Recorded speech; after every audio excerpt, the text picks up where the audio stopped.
How you doing, guys? It is Scannerback here, and today's video is going to be about The Outer Worlds. I've been playing this for a couple of days. I got it before release for work, and it's one of those games I've been playing, it just doesn't even feel like I'm working, which is a beautiful experience and one of the biggest compliments you can give a game. It sounds like a fantastic world, right, where you get game codes pre-release and all the rest of it, but work is still work. Don't ever let anybody tell you that it's not. You're still under the gun, you're still under pressure, you're still trying to produce content, you're still worrying about traffic, you're still worrying about SEO, you're still worrying about all kinds of stuff. So work is work, and that's really what it boils down to. But sometimes a game is just so nice and enjoyable and such a comfortable, strangely what am I looking for? Just, it fits in your head well, and playing this thing just becomes not work. It just becomes almost like having a couple of days off, which is very nice, and The Outer Worlds falls perfectly into that category for me. It's actually a little difficult to explain why it's so good, so I want to play the ever-living shit out of it quite a few times, and then probably do a series of videos on its component pieces that come together to just make the game as nice as it is. And that's a word I'm going to use over and over and over again, probably with regard to this game, is nice. And I don't want you to think that it's because I can't come up with any better descriptors for it. It's just that that is the perfect word for it. So much of this game is just nice, and I'll try to explain that over the course of this video. That's what the focus is going to be, why I feel this game is so nice. My initial plan had been to do a kind of a video where I kind of took quite a few shots at Fallout, because putting it bluntly, this game does a lot of things really well that Fallout just stopped doing as a series, particularly into 4 and especially into 76. And I was going to take real monster dumps on Fallout over the course of the video just to be cheeky, and because it's funny to do that. But then I saw a video from the developers of The Outer Worlds where they actually spoke about kind of that happening, and they were like, we kind of wish people wouldn't do that because we're all just developers, all just trying to do our work. And it kind of gave me reason to pause and think maybe I can like discuss the game on its own merits. But frankly, that's very difficult to do, because generally speaking, when games exist within the same genre, we compare them. Even though there's an old saying, comparison is the death of happiness,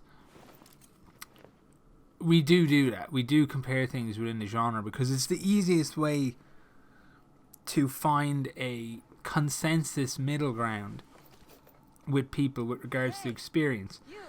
Somebody says, what is The Outer Worlds like? And you say, well, being honest, it's kind of like Fallout, and it's a little bit of Bioshock mixed in there, and in ways it reminds me of other things, and you just kind of list them off, and it gives people a footing in your thinking as to, okay, what you did and didn't like about the game, and it all makes life very, very easy.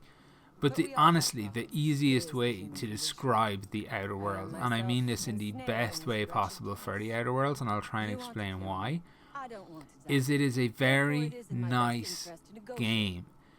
It fits very comfortably into my head in a way that Fallout stopped doing a long time ago. And that's what I find most interesting about it.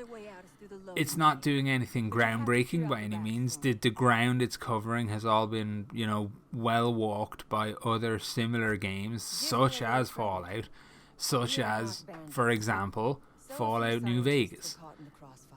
But I just feel like The Outer Worlds has come along at almost the perfect time, where the grind against Bethesda's struggle with Fallout 76 for most people, and the feeling of general disrespect that a lot of consumers would have been feeling around the 4076 cycle, where it just seems to be endless mistake after mistake after mistake. When I'm playing The Outer Worlds, I get the feeling that the people who made this game respect both me and my time. as a consumer, and that's something that's very important to me for the products that I interact with in the medium. I want to feel like the people who made the game were sitting there and thinking, such and such and such and such is very, very nice, but we still need to respect the consumer. We need to respect the fact that people are going to sit down and they're going to play our game and they're going to want to have a nice, enjoyable experience. And I really feel like they've almost popped that into the forefront, and they've remembered why games such as these can be so much fun and can be so great. Let's take a look at something very simple, but dialogue options. I only found this out very recently, but you can actually gimp your own intelligence at the start of the game. When you're making your character, you can basically make yourself a dumbass, and it will impact your dialogue options. You'll have new dialogue options that only a moron would say in these situations. And just little things like that, I feel, are sign of a dev team looking at the game, looking at what they're creating and going, where can we add a layer of interest? Where can we add a layer of engagement that isn't cheap or false or just kind of bullshit?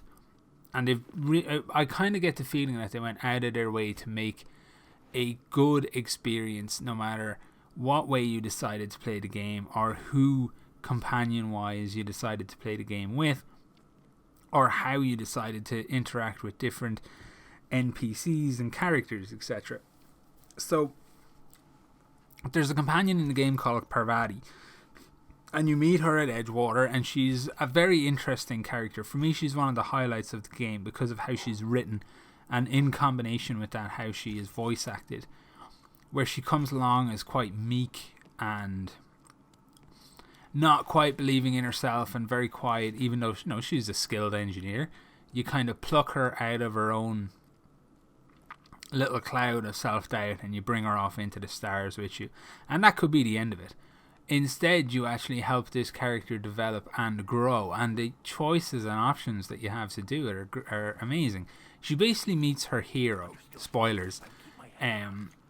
Later on in the game, she meets her hero, which is another engineer, and you're there chatting away to the other engineer, and there's different dialogue options for you to kind of help Parvati have this conversation.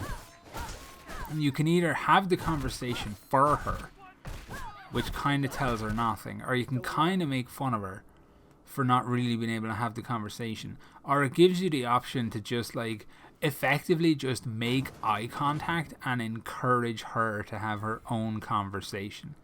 And it's not often that you will see stuff like that in games, and it just felt like such a realistic approach. Like, if I'm standing there with a friend who might be in an awkward situation and I'm trying to help them, I'm not going to run them over just to deal with the situation for them and tell them like, oh, there, I helped you. I'm going to try and help them out get through that situation just with a bit of moral support rather than having a replacement for them, like doing it for them by proxy.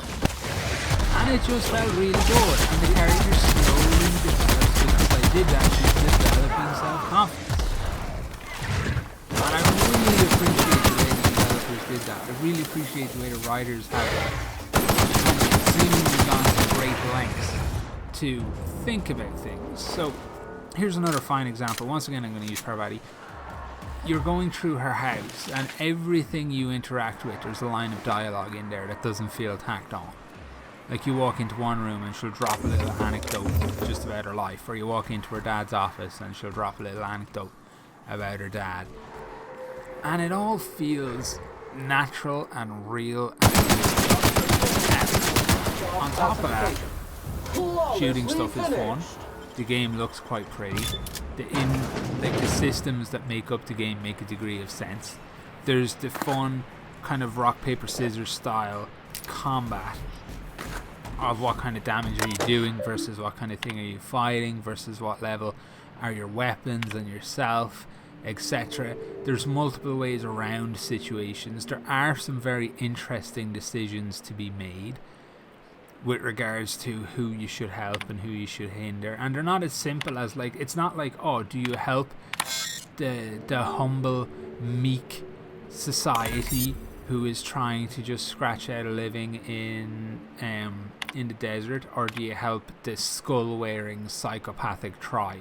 Like, it's not that fucking simple and stupid. It's normally a little bit grayer, and there's normally a lot more investigation that needs to be done before you can actually even figure out who legitimately might be the prick in a situation. And oftentimes there is no prick in a situation.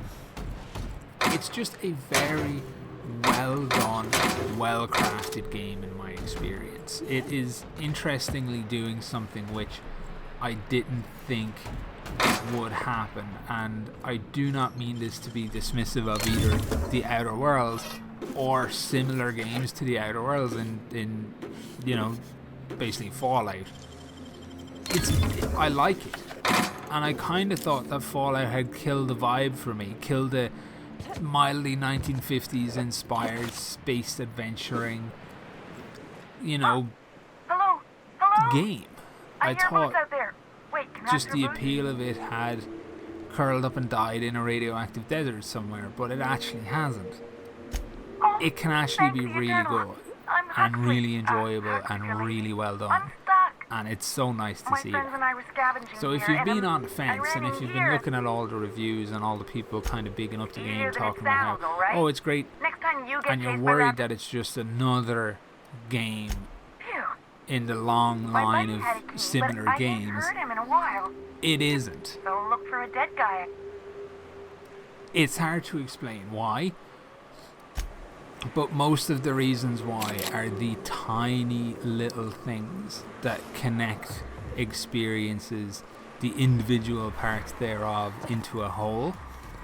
And it's a really nice, enjoyable, comfortable, addictive, engaging game. And I really like it, and I think people should play it. So that's it for today's video, guys. Let me know if you're playing it. Let me know what you think about the Outer Worlds in the comments section. As always, thank you very much for watching, guys, and all the best.